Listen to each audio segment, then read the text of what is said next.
Y trabajarlo. Cuando ya lo tienes bien trabajado, o sea, seguro, lo que quieras. Lavar la ropa. Pero si tenemos que lavar la ropa, ¿a dónde ponemos la ropa?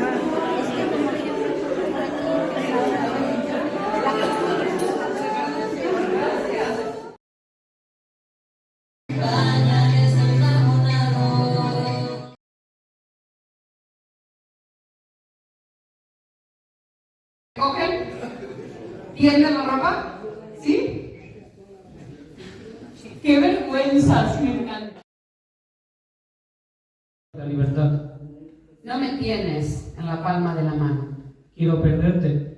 Quiero que me pierdas. Quiero que cuando se te ocurra apretar el puño, Recuerda.